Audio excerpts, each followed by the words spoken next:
Hey Campbell, I'm here on Augusta Street in downtown Kilmarnock, and you'll note behind me the damage done by the fire of April the 19th. Several businesses were burned down, Northern Neck Hamburger, Lester's Barbershop, and others, and there was at least one death attributed to this fire. It was devastation for our community. I want to show you this because I want to tell you how our congregation and the church responded to this.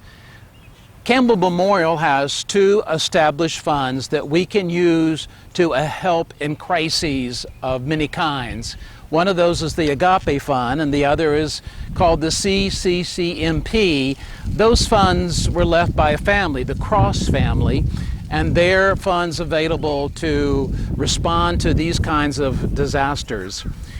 What we did in light of this crisis and in light of this destruction was our Cross Memorial Funds released $5,000 to help with addressing and rebuilding and helping in any way this community restore these buildings. Our Agape Fund as well released amount of money as well, $5,000. So those are monies from the Campbell Church that we're using to kind of rebuild here in our own community. I'll say a little bit more about that on Sunday, but I wanted you to be aware of our connection to our Northern Neck community. Coming up, we're going to be planning for a vacation Bible school at Campbell, the last week of the month of June. And we'll be planning to host kids and families. It's an evening event, begins at 5:30, and stay tuned for more updates on that.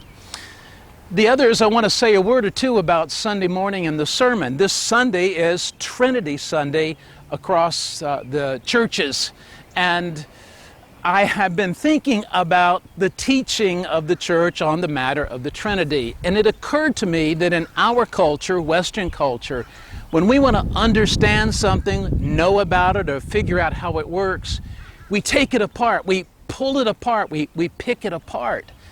And that's one way that we learn about things, but sometimes what we learn best is by observing. And I want to talk about the difference between kind of dissecting things to understand them and observing and experiencing things to understanding them, and make that distinction and talk about that in the sermon this Sunday. So this Sunday, the sermon is on the Trinity. So we'll be there at 9 o'clock in the park, 11 o'clock in the sanctuary. I hope you'll join us. And this week, it's always good to reach out and be in touch with your fellow church members and let them know that we're thinking of them. And I look forward to seeing all of you this Sunday morning. Until then, friends, goodbye. God bless.